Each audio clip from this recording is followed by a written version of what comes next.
Olá, nós estamos aqui para fazer mais uma entrevista com uma pessoa maravilhosa. Hoje vocês vão se surpreender porque eu vou conversar com a Milene. Oi, gente. Milene é uma atriz, dramaturga, influenciadora, é uma pessoa maravilhosa, super jovem e super experiente. Então, assim, não percam, vocês vão ter muitas surpresas com o que a Milene vai nos contar.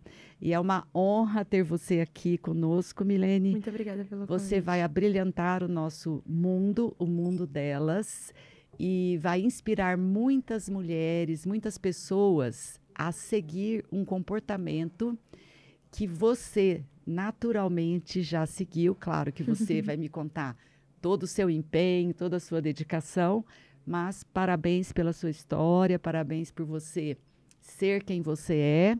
E agora com vocês, Milene, ela vai se apresentar para dizer para nós um pouquinho do currículo dela, porque se ela for falar tudo, a gente vai ocupar o podcast inteiro só com o currículo dela. Milene, com você, um mundo delas. Muito obrigada, doutora, pelo convite. Oi, gente, como que vocês estão aí de casa? Meu nome é Milene, eu tenho 22 anos de idade, sou multiartista periférica, eu costumo me apresentar assim, porque todas as minhas artes nascem da periferia do Zaira 3, lá em Mauá, no ABC Paulista. Sou atriz de formação, sou escritora, tenho um livro publicado chamado Faísca da Revolução, sou poeta, sou arte educadora social, dou aula de teatro para jovens, adolescentes, adultos, enfim, quem quiser fazer aula comigo. Eu estou nos lugares, né, dando aula. Sou diretora teatral, dirijo atualmente 2 peças e produzo outras obras também, criadora do Slam ABC. Enfim, é uma trajetória múltipla, assim, porque viver de arte no Brasil não é lá aquela coisa fácil, então a gente varia bastante o nosso repertório e as possibilidades para estar em todos os lugares. Também trabalho com palhaçaria, fui formada no Doutores Alegria, que é uma instituição de palhaçaria social para adolescentes, crianças dentro de situações de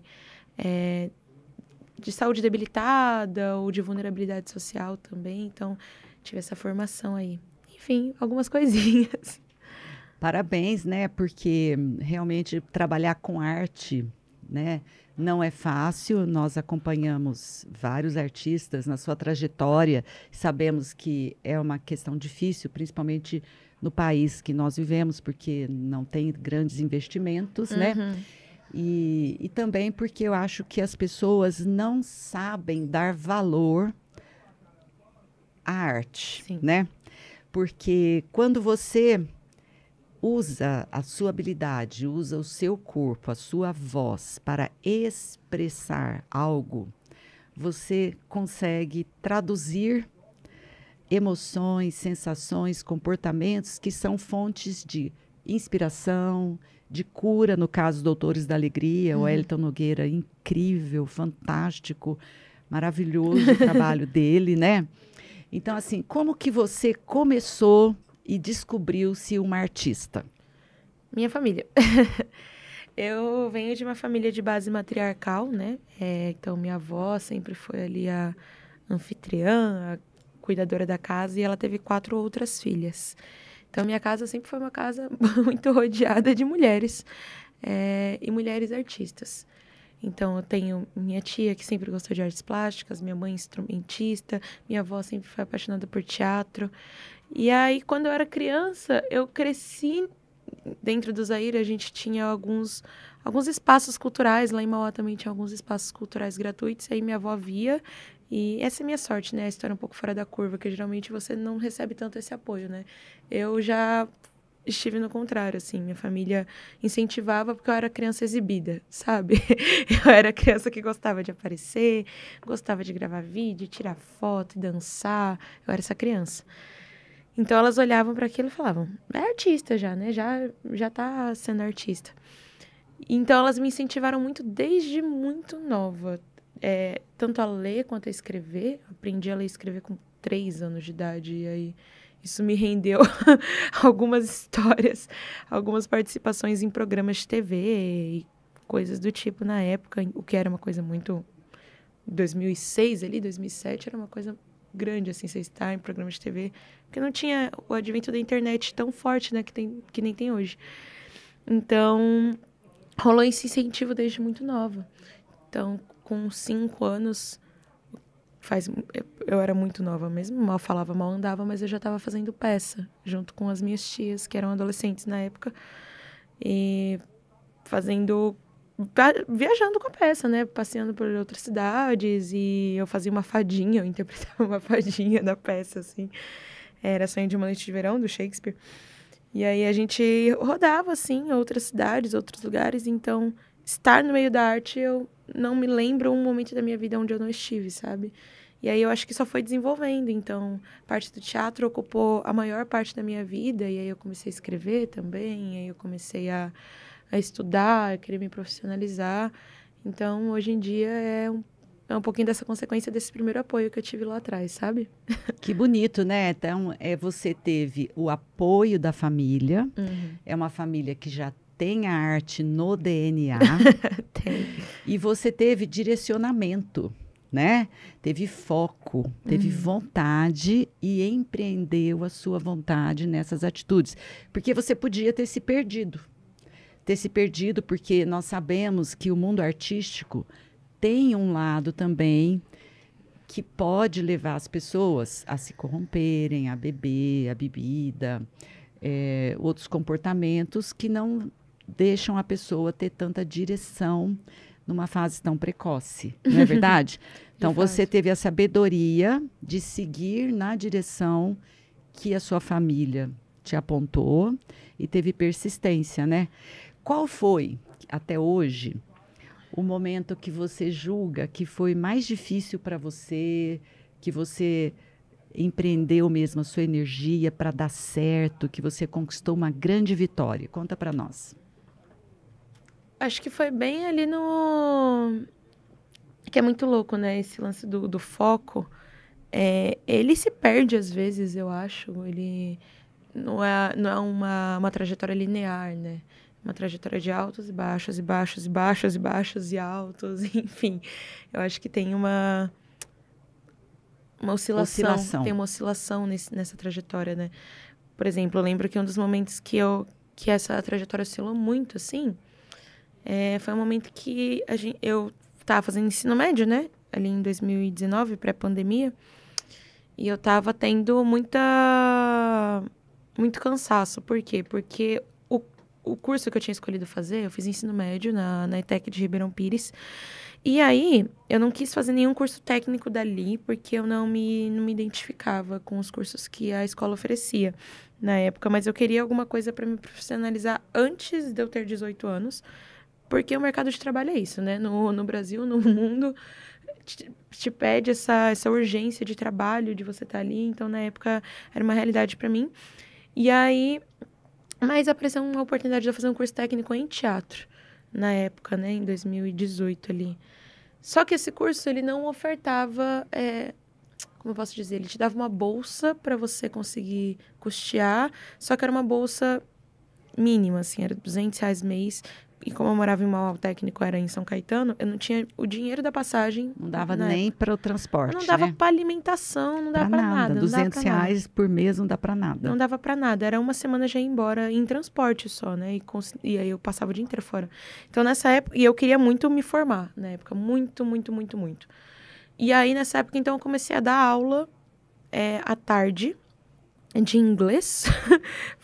Completamente fora do que se esperava, assim, na época, mas de inglês e teatro para crianças, dentro de umas escolas em São Bernardo. Então, a minha rotina era essa.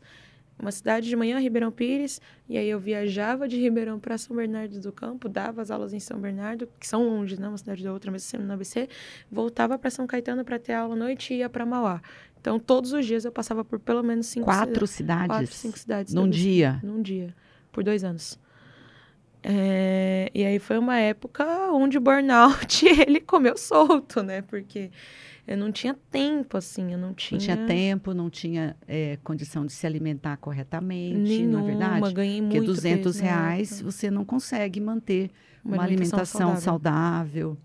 Não tinha nem tempo para isso, né, Milene? Não tinha. Eu tinha muito apoio da minha avó, assim. Minha avó, ela me encontrava, às vezes, na quebra de rotina para tentar me entregar alguma coisa para comer, uma marmita. Ela era essa pessoa. Ela é essa pessoa, né, até hoje.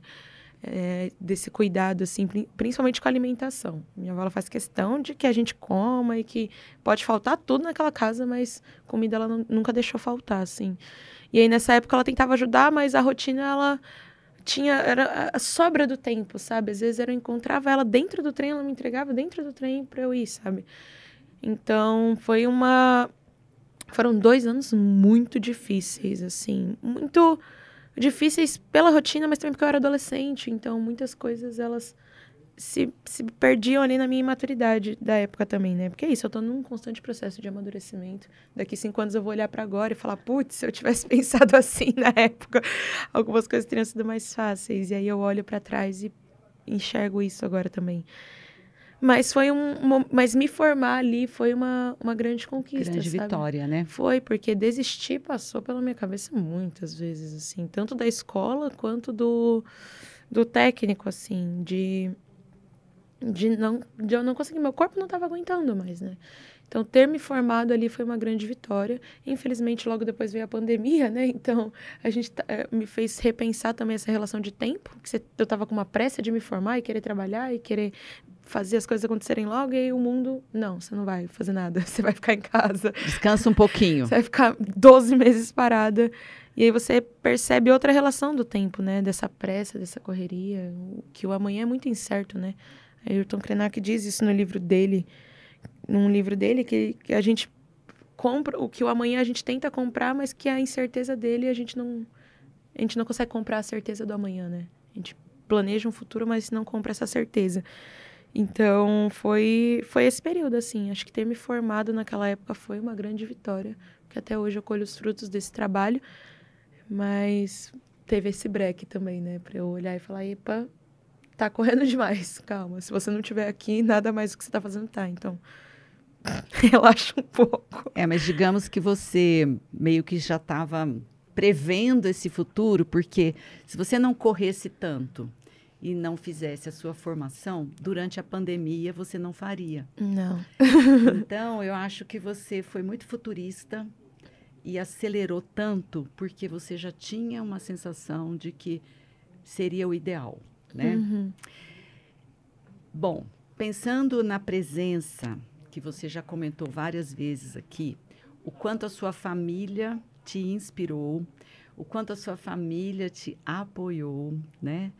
E até pelo que você falou, na sua adolescência, você se empenhou tanto na sua formação, eu imagino que você deixou de vivenciar algumas etapas que também são muito importantes para uma jovem na adolescência, não é? Sim. Como que você vê isso? Você hoje teve essa aceleração de vivências através do teatro e das aulas que você pratica. Como é que você vê os jovens adolescentes que você ensina? O que você acha que eles precisam?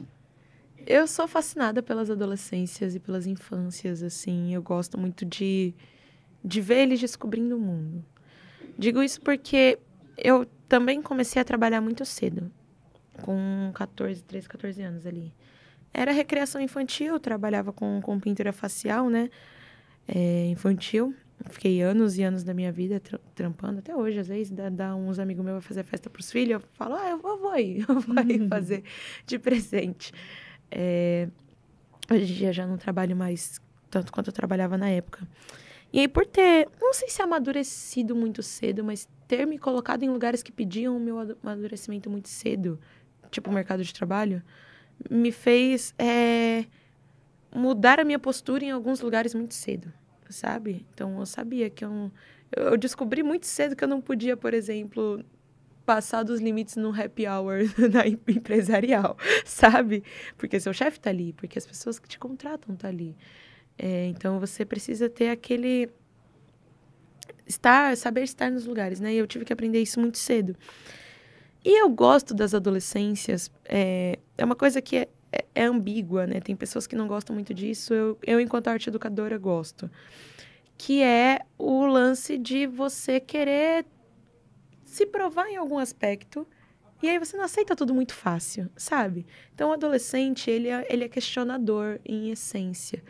Então, ele não vai aceitar tudo tão de cara. A criança, ela tá descobrindo tudo, então ela tem um referencial. Então, é sua mãe, seu pai ou sua professora. Então, esse é o jeito certo de fazer.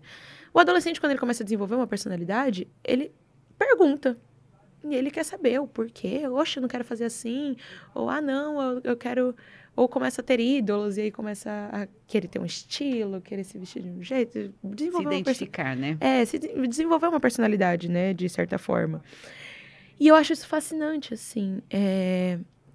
Porque isso te dá um espaço também pro erro. Então, é uma fase da vida onde você experimenta de tudo e quer fazer tudo, e quer ir para os lugares, quer conhecer. E aí você erra muito, e aí você aprende o que não fazer através do erro, assim. Eu acho que isso eu perdi um pouco na minha adolescência, sabe? Acho que eu vivia os momentos de lazer, de estar com os amigos, de se apaixonar e de querer descobrir a própria sexualidade, estar nos lugares assim, mas não tão intensamente, eu diria. Eu acho que depois ali dos meus 18, 19, que eu comecei a explorar essas partes mais firmemente, assim. Mas se permitir um pouco mais. Me permitir um pouco Talvez mais, porque exato. no começo você tenha tido esse foco inicial com a sua formação profissional. Uhum. Não é verdade? Então, você teve um foco na formação profissional, trabalhando, lidando com 4 cidades, né? Então, você ocupou o seu tempo com a formação. Sim. E aí veio a pandemia, você ficou em casa, né? E talvez você tenha tido um tempo para olhar para este lado que tinha ficado para trás? Sim. Seria isso? Eu acho que sim, porque é isso, eu não desestimulo o procurar profissional na adolescência, né? O técnico e tudo mais, porque é muito importante que a gente busque sempre estar se aprimorando, estar estudando, que, enfim, a educação está cada dia mais desvalorizada no nosso país, né? Então, eu, enquanto educadora, enquanto artista, eu tenho que estimular a educação, principalmente porque meu público é muito adolescente, meu público é muito jovem. Então, quando eu falo com eles, quando eu estou nas escolas, é também uma forma de... Quando eu faço poesia sobre história, sobre português, enfim, é uma forma também de estimular o estudo de outras formas, sabe? Tipo, às vezes você não gosta do jeito tradicional, convencional, então vamos tentar por aqui, para que estude, né? E aí, mas você deixa coisas para trás. Quando você foca muito nisso, quando você foca em qualquer coisa, você está falando de abrir mão de outras coisas. Qualquer coisa. Você está focando numa dieta, você está abrindo mão de alimentos muito calóricos, está abrindo mão de velhos hábitos. Se você foca em uma mudança de mentalidade, você está... Enfim, se abre mão quando você foca em alguma coisa, invariavelmente.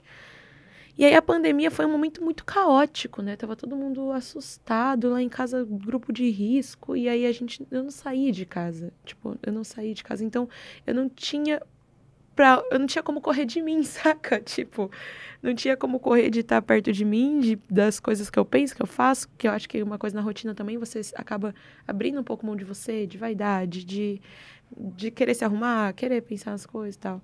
E era uma coisa que era uma realidade, assim, eu não pensava muito na roupa que eu ia usar no dia, eu pensava na roupa que ia sustentar o dia, saca? E aí, na pandemia, foi um momento caótico, né? Foi triste para todo mundo. Principalmente, também tive Covid, então pegou lá em casa de um jeito firme, assim, né? Bem assustador. Ao mesmo tempo, foi um desacelerar, assim, sabe? Ter um tempo mesmo de olhar para as coisas que eu tava fazendo e... Porque não tinha o que fazer, né? Eu tava em casa, eu fiquei com 11 meses sem sair de casa, praticamente. Ia no mercado e malemar, sabe? Então, foi um processo, assim mesmo. E hoje, Milene, você que trabalha com arte, é uma arte educadora, né? E tem contato com essa realidade bem, assim, distante, né? Que seria a população da periferia, né?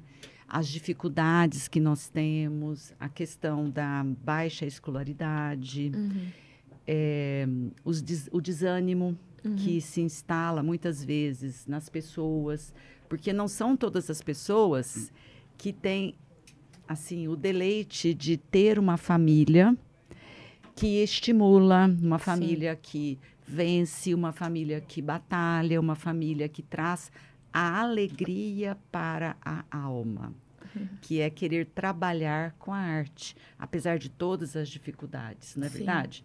Então, as outras famílias que estão vivenciando essa realidade difícil, que são a maioria dos adolescentes que você lida, Sim, né? sim. E você vem com a sua luz, com a sua potência, inspirar esses adolescentes, essas crianças, né? Então, como que você se posiciona e como que a arte chega nessas crianças, como que eles conseguem aproveitar? Porque você doar isso e passar isso, eu tenho certeza que você consegue com a maior alegria, com todo o esplendor. Agora, o que que eles conseguem aproveitar? Como que você vê isso? O Aham. fruto do seu trabalho, o fruto da sua dedicação. Eu não tenho dimensão a nível nacional, barra... Enfim, porque a internet faz isso, né? Ela te coloca em escolas de todo mundo, de todo lugar, assim. Principalmente com esses meus vídeos mais conteudistas, escolares, assim, eles vão para muitos lugares e eu não tenho muita dimensão. Mas dentro da minha sala de aula, acho que uma coisa que a periferia não carece de referência, carece de acesso, sabe?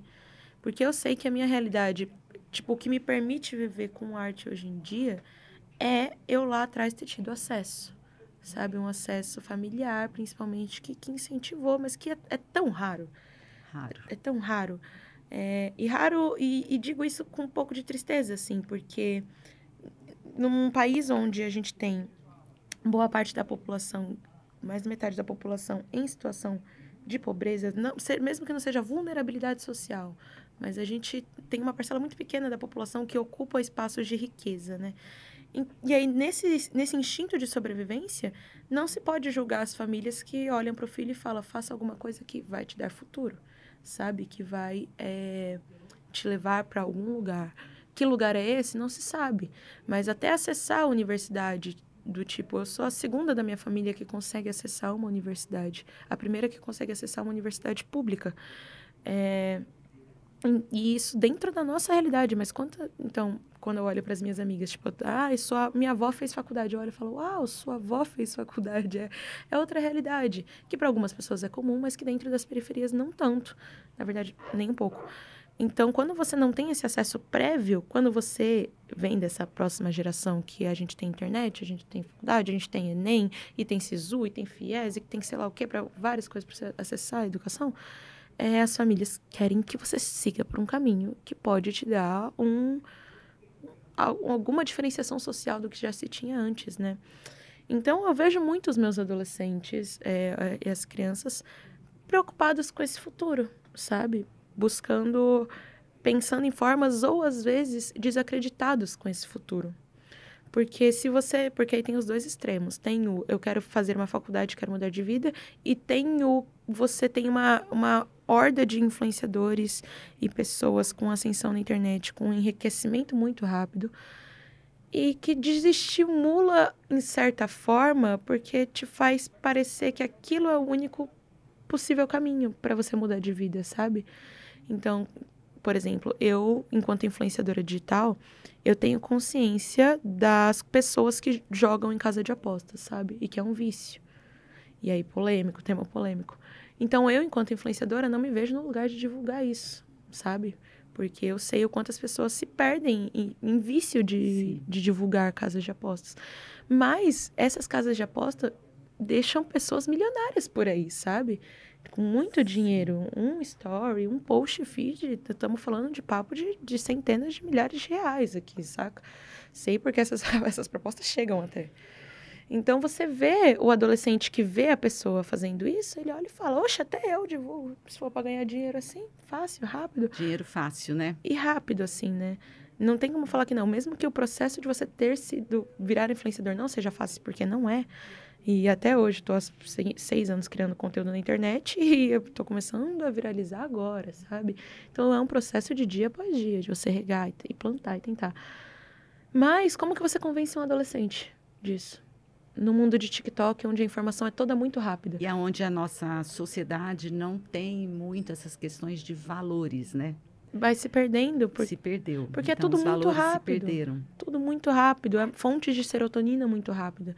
E eu digo isso que eu tô criando conteúdo na internet. Mas ainda assim, tipo... Eu me pego nesse vício de você estar à noite, assim, e ficar rodando a tela e vendo vários vídeos que não vão te acrescentar em nada, mas que estão ali te dando uma risadinha, malemar a outra, sabe? Então, eu já, um pouco mais velha, sei do... Super velha, gente. Ela tem 22 do que os anos. meus alunos.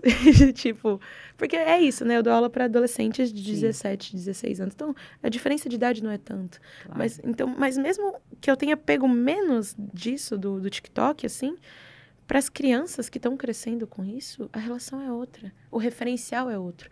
Então, respondendo a pergunta, eu dei toda essa volta para responder a pergunta, que é sobre referência. Eu acho que a minha arte, o trabalho que eu faço, ele acessa num lugar de referencial, de possibilidade, sabe? O que para mim hoje em dia é questão de terapia, eu tento entender ainda muito isso, mas é de um referencial mesmo, de olhar e falar, olha, ela tá correndo, ela tá fazendo arte e tá indo para algum lugar, as pessoas estão vendo.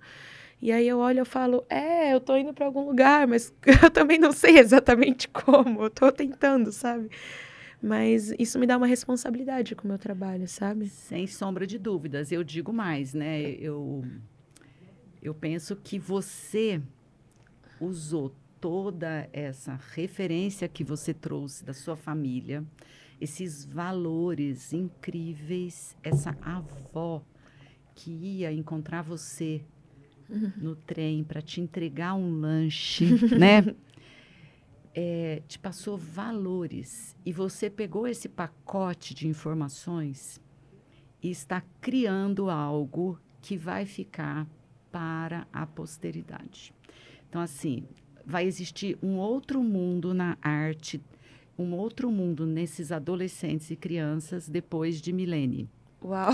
Então, eu queria que você falasse agora sobre esse tipo de poesia que você se tornou uma grande divulgadora, uma grande especialista, e que eu confesso a você que eu não conhecia, né? Eu não tinha ouvido ainda a gente falar da poesia do Islã. Então, eu queria que você contasse para nós o que é isso, como é que surgiu. Ok. Bom, o Islã ele é um movimento que ele existe há 15 anos no Brasil. Vai fazer 16 agora, né? Tá fazendo 16 esse ano. Então, é um movimento recente? Eu não vou Novo, dizer. é um movimento recente. É um movimento recente, né? Adolescente. Adolescente. Acabou de debutar. Então, é um movimento que existe há 15 anos no Brasil. Chegou aqui por uma mulher chamada Roberta Estrela Dalva. Ela foi apresentadora do Manos e Minas, é uma grande pesquisadora de teatro e hip-hop aqui no país também, do Núcleo Bartolomeu, de depoimentos. Então, uma grande referência artística também. E ela esteve em contato com o Islã lá nos Estados Unidos, um cara chamado Mark L. Smith, que a premissa do Islã na época era... Você tinha um bar, uma região ali onde as pessoas iam, e você tinha um microfone aberto, né? O tal do open mic lá.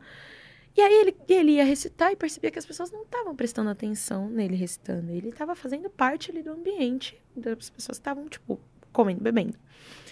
E aí ele pensa, o que faz qualquer um prestar atenção em qualquer coisa? Competição. Então, se você vê um jogo, você vai... Às vezes você nem gosta de futebol, mas você vê alguém marcando gol, você vai... quem que vai ganhar o jogo, sabe? Você vê uma corrida, qualquer coisa. A competição, ela traz um instinto nosso que é da curiosidade. Então, você quer saber o que vai acontecer. Então, ele cria um formato ali de competição de poesias de até 3 minutos, para ficar dinâmico, né? A coisa. Onde a plateia que estava ali no bar, na época, pudesse dar notas de 0 a 10 para quem estava assistindo e que saísse um ganhador ali, que às vezes ia ganhar, sei lá, um combo, uma porção do bar, um drink, algo do tipo. Isso há alguns anos atrás. Alguns bons anos atrás. E aí ela foi pra lá, viu isso, teve a oportunidade de ver isso e falou, vou fazer no Brasil. E aí, na época, ela criou o Zap Slam, que era um slam que acontecia dentro de espaços teatrais aqui no país, né? E aí tá. Então aí algumas pessoas, alguns poetas correrem, isso começa a ganhar forma aqui em São Paulo, começa a ganhar, né, uma visibilidade. E aí tem um outro cara que chega, que se chama Emerson Alcalde, que cria o Slam da Guilhermina, que é uma batalha de poesias na rua. E aí onde o Islã começa a ser um pouco do que é hoje maior, assim, né? Porque na época do Zap ele já estava tomando proporções. Só que quando você coloca na rua, todo mundo tem acesso. Então, quem tá andando, quem tá pensando, o trabalhador que tá voltando, tá passando, e o Guilhermina acontece na saída do metrô, Guilhermina Esperança, né? Então, todo mundo que passava via. E aí, Islã, então, é o nome da batalha. É o nome da batalha de poesia. As poesias têm essa característica mais social, mais Popular. popular, de combate, porque as pessoas... É a alma da rua. Basicamente isso. Então, como a população periférica, os poetas periféricos agora tinham um espaço de recitar, porque, querendo ou não, existe nos movimentos literários brasileiros um certo glamour, vou dizer. Refinamento, Um né? refinamento. Ótima palavra que é. Se você é um poeta renascentista, Carlos você tem que escrever. Drummond. Você tem que escrever assim, assim, assim, você tem que ser assim. Se você é lispectoriano, você tem que seguir as linhas da Clarice. Máximo respeito a Drummond e Clarice. Sim. Mas aquele era o nosso referencial de poesia até então, só podia ser daquele jeito. Então, quando o Islã, as batalhas de poesia chegam, você começa a ter um acesso das periferias para esse movimento, sabe? E a gente está escrevendo, a gente sempre escreveu, sabe? A gente tem grandes referências aqui, paulistas, inclusive, Racionais MC, sabe? Que tava ali, que a letra deles é pura poética, Sabotagem é pura poética. O próprio Chorão, sabe? Charlie Brown Jr., né? É pura poesia, assim. Então, a gente tinha alguns referenciais de música, assim, com o movimento hip-hop crescendo no país. Mas a poesia, ela começa a ganhar forma nessas batalhas a partir do Islã. E aí teve um outro movimento muito importante, que foi o Islã Resistência, ali em 2016, 2017, que aconteceu ali na Praça Roosevelt, na República, que começou a criar isso para a internet. Começou a fazer os vídeos poesia. Então, o que era algo que era de uma cultura das periferias paulistanas, começa a ter acesso nacional. Aline, Resistência e Guilhermina, que começaram ali na época a incentivar os vídeos poesia, e aí começou a acessar todos os lugares desse globo. E eu fui acessada também pela internet, eu conheci Islã pela internet. E aí, hoje em dia, eu acho que eu sou continuidade desse trabalho, sabe? Então, existia um trabalho anterior a mim que cavou caminhos e construiu, e livros publicados sobre Islã. Tem a coleção Islã, que é publicada por uma editora chamada Autonomia Literária, que junta essa história toda e, tipo, toda a história que eu contei tem vários livros pra gente, posteriormente, né, virar história também. Então, hoje em dia, eu acho que eu sou... Vocês estão vendo, né, o que eu falei? O mundo pós-milênio. Eu Então, acho vocês que eu têm sou uma ideia do que eu estou falando, de faísquinha. quem é essa moça, essa menina, né? Ela é uma menina e ela já mudou o mundo em várias coisas. Milene, como que o Islã brasileiro está posicionado hoje no mundo? Eu acredito que, como é um dos países que tem mais quantidade de Islã, a gente tem um referencial. O Mark veio para o Brasil, o criador de Islã, ele veio para o Brasil, teve a oportunidade de estar na final do Islã da Guilhermina, que eu ganhei. Olha! Detalhe. Mas para dizer que, quando ele veio, a gente teve uma conversa muito interessante, que ele disse que a poesia aqui no Brasil, ela não era só a nossa voz, o nosso corpo falava junto com a nossa voz. Então ele falou para mim, Incrível. eu não entendi nada do que você disse, e ao mesmo tempo eu entendi tudo, porque seu corpo estava falando. Eu olhei e falei, nossa. Então a poesia brasileira, o Islã, o cenário do Islã brasileiro, nós poetas islamers aqui no Brasil também somos performers, de certa forma, sabe? Então é nosso corpo, é nossa voz, é nossa presença, porque a gente tá na rua. Então você tá competindo com o carro, com o cachorro, com o ônibus que tá passando, com o trem que tá passando, com o moço que vai gritar falando que não gosta do seu texto. Então você tá competindo com todas essas pessoas, para além da competição. Então seu corpo tem que, sua presença de palco tem que ser muito forte, sabe? Para que as pessoas te vejam ali. Então acho que a gente está posicionado no mundo como um... Eu arrisco dizer que é como um referencial disso, Número sabe? 1. Ó, que vai ser polêmico se outras pessoas assistirem aqui agora, outros países verem, mas eu acho que em quantidade acaba sendo. E em visibilidade também, sabe? Por mais que nos Estados Unidos e no Canadá, por exemplo, tenha uma força, assim, os open mics, que seja visto por milhares de pessoas. Tem uma categoria no Grammy de spoken word de Islã, né? Então, de álbuns de poesia. Então, internacionalmente tem uma força, assim, uma visibilidade. Mas eu acho que a gente tem o molhinho, Feeling. o feeling de estar nas ruas, sabe? Que lindo. E aí isso potencializa o corpo, eu acho. Sem sombra de dúvidas, né? E é um formato novo de arte, né? Que é moderna, que é popular, que é única. que não tem referência e que representa essa expressão da alma, né? Então, o Islã permite que você seja você. E nesse mundo que nós vivemos hoje, cheio de propagandas, de formatos, de idealizações, eu acho que o Islã nasce como algo que transcende mesmo, para mostrar para nós que tem esse outro lado, né? Sim. Não é o que eu vejo na rede social, o padrão de beleza, de vestuário, de comportamento, que é o ideal. Sim. O ideal é ser você mesmo. O ideal é você pôr para fora o que você está sentindo, como você está se percebendo, como você está se posicionando, né? E até na medicina, eu vou abrir um parêntese aqui, Milene, nós temos hoje a medicina funcional, né? Que é justamente ver o funcionamento da célula. Sim. E na medicina funcional, nós estudamos as interrelações do cérebro com o ambiente onde nós estamos. Então, como o cérebro percebendo este ambiente e dando a informação para o DNA, criar a célula nova, para que esta célula nova me proporcione condições de sustentabilidade, de qualidade de vida à medida que eu vou vivendo. Sim.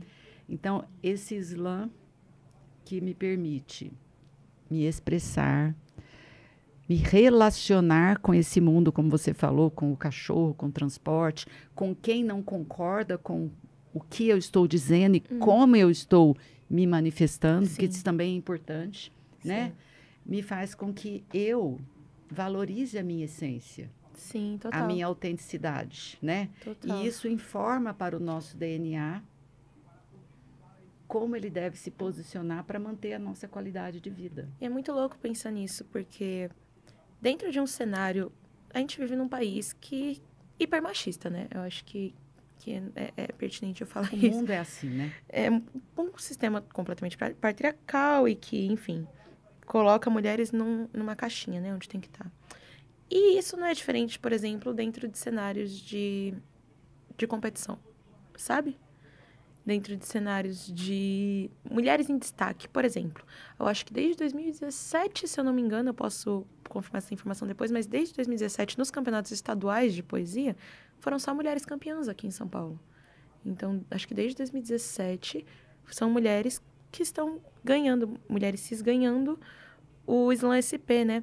E nesse ambiente de competição, você ganhou porque você é bonita, você ganhou porque você comprou jurado, você ganhou porque você tem um nível de acesso ali na internet, mas você ganhou pela sua rima, então às vezes a gente é cansativo isso de ficar tentando se provar e coisas do tipo. E aí a gente não precisa se provar, saca? E aí acho que esse é o lugar da essência, assim, porque antes do Slam, eu tinha uma relação com a minha autoestima. Uma relação comigo mesma, assim, sabe? Com o meu cabelo, com as minhas roupas, com o meu jeito de falar. Porque é isso, eu cresci num ambiente onde a gíria é muito comum, sabe? Então, tá no meu vocabulário. Eu sei que tem espaços que, eventualmente, você não vai poder falar, eu entendo. Mas isso era algo que me pegava na autoestima, que eu falava, poxa, é o meu faz parte de quem eu sou. Seu jeito de falar, né? De me expressar. E aí, quando eu via, principalmente outras minas, recitando, assim, e elas passaram pelo mesmo processo que eu imagino, mas você olha pra alguém ali, que é um lugar que você admira, e essa mulher tá com o cabelo solto, ela tá vestindo roupas super legais, ela tá com as unhas feitas, ela tá... Às vezes não tá, mas ela tá falando coisas que são muito legais, tipo, ou não, são coisas que eu concordo, ou não, pô, eu me identifico com isso. Você acaba tendo esse referencial muito perto de você. Então, eu acho que essa conexão com a essência também rola na admiração, sabe? Porque por mais que eu esteja competindo com você no sentido literal da palavra, porque é um jogo, né? A batalha ela é um jogo, uma competição, ao mesmo tempo eu te admiro. E eu acho isso, pelo menos, eu sei que não é uma realidade unânime, tá? Eu tô falando isso a partir do meu ponto de vista, porque não é uma realidade unânime, infelizmente. Porque, enfim, né? É um jogo, como eu disse. Mas, quando você consegue olhar para além da competição, quando você consegue enxergar esse movimento literário como um movimento literário, você consegue perceber que essas pessoas que estão junto com você, elas te inspiram, sabe? Essas meninas, elas te inspiram, assim.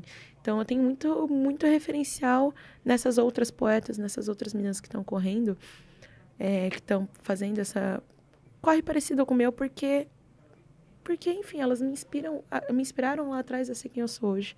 E hoje eu acho que eu ocupo esse lugar para possíveis futuras gerações, sabe? Que vão vir da poesia, que vão olhar e falar, eu quero escrever, quem que você se baseia? A Milene. Mas a Milene se baseou em Kimani, em Tawane Teodoro, em Matriarca, em Jéssica Campos, em Mídria. Eu olhar para trás e pensar, sabe? Elas fizeram parte desse lugar, aí hoje eu faço, aí amanhã outra mina vai fazer. Então... Vai criando elos, né? Sim. Milene, nós estamos chegando quase no final e eu não vou perder Nossa, a oportunidade o tempo de voou. pedir para você recitar para nós uma poesia islã, né? Então, assim, eu queria que você escolhesse, dentre todo o arsenal, aquela que você considera que vai ser mais significativa para as nossas meninas. Fique à vontade para escolher. Eu tenho a permissão de olhar no celular, que eu tenho uma antiga que faz tempo que eu não pode recito. Olhar, porque eu imagino como deve ser. Editor, corta depois, editor. Editor, Não é fácil depois. decorar todas as poesias, né, gente? Não. Uma coisa é você estar na competição com adrenalina 1000 por hora, você vai lembrar. Agora, aqui, de repente, ser chamada, convocada para recitar e ela vai escolher uma coisa linda para nós, então você pode consultar os seus arquivos, com certeza. Ok, deixa eu botar aqui. Nossa, que essa é antiga, mas eu gosto dela. E você tem inspiração, assim, do nada? De repente está andando, está dando uma aula e pensa em algo Nossa, e já total. grava? Como é que é essa inspiração para você criar as poesias? Eu acho que é um processo hoje em dia muito de... falo isso muito nas minhas oficinas de escrita, né? Que é, o escritor, ele é um tradutor do mundo, sabe, para mim. A gente traduz sensações, traduz pensamentos, traduz sentimentos para a escrita. Porque a gente escreve pra gente, mas escreve pro mundo também, né? A escrita, desde quando foi inventada, tinha essa função de contar histórias, de catalogar fatos. Então, eu acho que, hoje em dia, a maior habilidade do escritor, para mim, não é escrever, é escutar, saca? Então, se você tá presente no mundo, você olha ao redor, você vê as pessoas, você escuta o que elas têm a te dizer, então você consegue escrever bem. Né? Traduzir. Aí eu acho que é um pouco desse processo. Então, eu escuto muito, estudo muito, e aí a parte da rima, a parte da construção é mais técnica mesmo. Você desenvolve quando você escreve, mas de temática eu acho que parte muito da escuta mesmo. A inspiração, né? Uhum. Vou ler essa aqui. Vamos lá. Aqui? Essa é minha câmera? Ou essa? Essa, tá bom. Oi, gente. Se chama Carta dos 8. Eu preciso contextualizar vocês. Eu estava na sala e minha avó chegou com uma foto. Eu devia ter uns 8 anos. Estava grande demais para caber no berço. E era uma foto bonita. Meu sorriso cheio de bochechas no zoião, ela olhou para mim e disse, quem diria que a menininha virou um mulherão? E olhando aquela foto, lembrei de algumas horas antes de segurá-la, quando o espelho me disse o contrário disso. Eu me senti insuficiente, inútil, fraca. Palavras que eu nunca diria para essa criança bochechuda e tão carismática. Quem diria que essa criança doce virou uma problemática, eu quis responder. Mas eu olhei no fundo dos olhos da minha criança naquela foto e pensei, se o meu eu de 8 anos pudesse escutar uma poesia minha, agora, o que eu poderia dizer? Então essa poesia é uma carta para a criança que ainda mora dentro de mim e implora para ser cuidada. Suas bochechas não diminuíram muito de tamanho. Você já não precisa de ajuda para tomar banho. Crescer ainda é de fato muito estranho e sobreviver vem sendo uma das suas maiores lutas. Agora você é uma adulta. Tem uma profissão, estuda, trabalha, já tem crises e boletos que só seu esforço sozinho não paga, e das coisas que cresceram contigo, você ainda tem uma necessidade enorme de se sentir aprovada. Eu não sei dizer com certeza se você já conheceu o amor ou se só projetou em outros corpos a sua própria expectativa de ser amada. A única coisa que eu te digo com certeza é que elas são muito altas e ninguém além de você tem a obrigação de lidar. Mas tem uma coisa que você sempre soube fazer e ainda sabe é amar. Cuidar. Infelizmente, mais dos outros do que de você, cresceu, tem a capacidade de enxergar beleza no mundo inteiro, mas às vezes em si mesma não vê. Não consegue imaginar alguém duvidando do próprio potencial, mas quando se distrai de si, estende um tapete vermelho para qualquer um que entre na sua vida e começa a te fazer mal. As pessoas vão embora, não vão te avisar a hora, vão duvidar da tua força, vão querer roubar a sua força, aguenta, chora se precisar. Eu queria te prevenir de sofrer, mas às vezes não dá. Precisamos da dor para crescer, mas eu queria não precisar. Eu queria que você tivesse a oportunidade de crescer diferente. Não é culpa sua as violências que aconteceram com a gente. Você não precisa provar pra ninguém que é suficiente, nem precisa implorar pra receber amor ou atenção de quem sempre foi indiferente. Seu cabelo é lindo, sua pele é linda, seu nariz é lindo, seu corpo também. Você não precisa se adaptar e mudar quem você é pra caber no mundo de ninguém. O mundo vai te ensinar antes de descobrir o afeto, a ansiedade e depressão. Então confie em você mesma e tenha coragem pra olhar nos olhos dos outros e dizer não. Você gostou da minha roupa? Aos seus olhos eu sou bonita? Que diferença faz? Eu sei que você sempre quis ser uma grande artista e é isso que eu tô tentando ser, mas na verdade, no fundo, eu ainda sou a criança com medo das baratas que meu chinelo nunca soube vencer, brincando de ser gente grande. Eu tento encontrar o caminho, mas tenho medo demais de me perder na minha própria intriga. Te peço, se torne logo sua maior aliada, porque daqui a alguns anos você vai querer ir embora por ter se tornado sua maior inimiga. Mas nós ainda estamos vivas. Você tá viva. Nos seus olhos tem os meus, na sua risada tem a minha. Ainda gostamos de pular corda e no balanço, brincar de amarelinha. Fico pensando quando foi que perdi seus olhos e o mundo deixou de ser tão colorido. Talvez olhar para o meu passado seja só uma forma de agradecer a você por não ter desistido. Eu quero que seu caminho seja um pouquinho mais divertido. Eu queria ter a certeza que você olha para mim e sente orgulho do que vê, porque eu tô trabalhando para ser a resposta de quando te perguntam, Milene, o que você vai ser quando crescer? Mas é só idealização, é só uma poesia. Você já pensou nisso? Se sua criança pudesse te conhecer agora, o que ela te diria? Olhando para essa foto agora, uma adulta formada, independente, mulher, penso que a resposta ideal dessa pergunta seria minha criança olhando para mim e dizendo: quando eu crescer, eu quero ser exatamente quem você é. Gente, incrível, incrível, incrível. Eu tô aqui estarrecida, super orgulhosa, muito feliz mesmo e agradecida por você ser quem você é. Obrigada. Parabéns. Eu quero aproveitar aqui e render uma homenagem a toda a linhagem das mulheres da sua família. Como chama a vovó? Nair. E a mamãe? Nádia. Parabéns, Nádia. Parabéns, Nair. E todas as outras que vieram antes, porque isto é uma expressão do feminino. A mulher que é capaz de gerar vida, gerar luz e criar, né, em todos os ambientes, se transformar um ambiente que tinha tudo para ser um ambiente de escuridão, se transformar num ambiente que ilumina. Não é só Mauá, gente.